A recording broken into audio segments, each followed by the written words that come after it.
Updates చూద్దాం. ఇవాళ విజయవాడలో ఏపీ మాజీ సీఎం వైఎస్ జగన్ పర్యటించనున్నారు. జోజీనగర్ ఇళ్ల కూల్చివేత బాధితులను జగన్ పరామర్శించనున్నారు. మధ్యాహ్నం 12 గంటల సమయంలో గన్నవరం విమానాశ్రయం నుంచి నేరుగా విజయవాడ జోజీనగర్ వెళ్లి అక్కడ బాధితులతో జగన్ మాట్లాడనున్నారు. వారి సమస్యలను అడిగి తెలుసుకున్నట్లుగా సమాచారం. వారంతా ఇప్పటికే జగన్మోహన్ రెడ్డిని కలిసి తమ ఇళ్లను ప్రభుత్వం ఎలా కూల్చివేసిందో వివరించినట్లు వైసీపీ నేతలైతే వెల్లడించింది. ఇక జగన్ పర్యటన నేపథ్యంలో పోలీసులు అలర్ట్ అయ్యారు. ఇదే అంశానికి సంబంధించిన పూర్తి సమాచారాన్ని మా రీజనల్ కోఆర్డినేటర్ శివనాగిరి రాజేష్ అయితే అందిస్తారు. శివరాజేష్ చెప్పండి.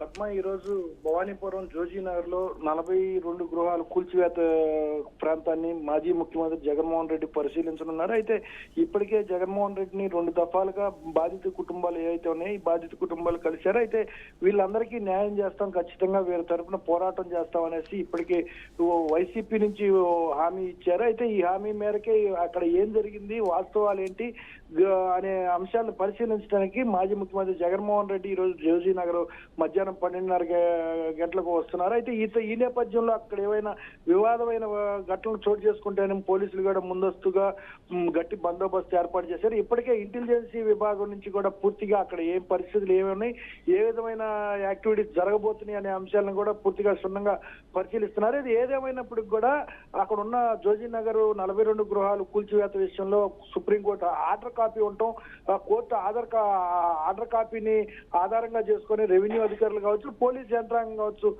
వీళ్ళందరూ కూడా గృహ వాస్తవ యజమాని ఎవరైతే ఉన్నారో స్థల వాస్తవ యజమాని, ఆ యజమానికి సపోర్టెడ్ గా ఉన్న గృహాలను తొలగించడం జరిగింది. అయితే ఇవన్నీ కూడా థర్డ్ పార్టీ ఏజెన్సీ ద్వారా కొనుగోలు చేసిన ఈ 42 గృహాలకు సంబంధించిన బాధితులు అని చెప్తున్న వీళ్ళందరూ కూడా ఖచ్చితంగా బాధితులని మనం కూడా స్పష్టంగా చెప్పొచ్చు. అయితే ఈ బాధితులు స్థలం ఓనర్ దగ్గర కాకుండా మరో వ్యక్తి దగ్గర ఏదైతే స్థలం విక్రయం చేశారో మాది అనేసి ఆ ముస్లింకి సంబంధించిన వ్యక్తి ఆ మోసం చేశారు, కానీ స్థలానికి సంబంధించిన యజమాని అయితే మాత్రం వీళ్ళు మోసం చేయలేదని ఇప్పటికే కోర్టు నుంచి ఆధారాలతో సహా తీర్పు ఇచ్చింది. అయితే దీనికి సంబంధించి ముందు ఏం జరిగింది, ఇప్పుడు ముఖ్యమంత్రి చంద్రబాబు నాయుడిని కలిశారు, అదేవిధంగా ఉప ముఖ్యమంత్రి పవన్ కళ్యాణ్ కలిశారు. అయితే మాజీ ముఖ్యమంత్రి జగన్మోహన్ రెడ్డిని గారు కలిసి వీళ్ళిద్దరూ కూడా తమను విన్నారే కానీ తమకు పరిష్కారం చూపించలేదు. ఖచ్చితంగా మాజీ ముఖ్యమంత్రి హోదాలో ప్రతిపక్ష నాయకుడిగా తమకు పరిష్కారం చేపించే విధంగా పోరాటం చేయాలనే చెప్తే, అయితే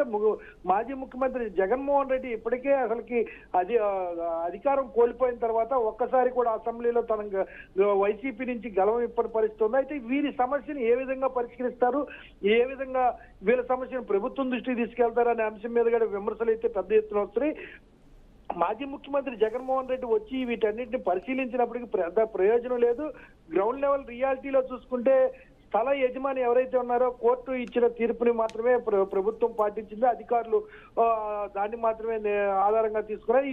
దీంట్లో ఏ విధమైన రాజకీయ ఒత్తులు కానీ రాజకీయాలు కానీ లేవనేసి ఇప్పటికే స్పష్టంగా అధికారుల వైపు నుంచి అదేవిధంగా స్థల యజమానిగా ముందుకు వచ్చిన వ్యక్తి గురించి వస్తుంది. అయితే బాధితులుగా వీళ్ళు ఉన్నప్పుడు ఖచ్చితంగా బాధితుల వైపు నుంచి కొంతమంది పోరాటం చేయాలి. కాబట్టి మాజీ ముఖ్యమంత్రి జగన్మోహన్ రెడ్డి కూడా వాళ్ళ సమస్యను తెలుసుకోవడానికి ఈ రోజు మధ్యాహ్నం 12:30 గంటలకు వస్తున్నారు. Padma. Right, thank you Rajesh.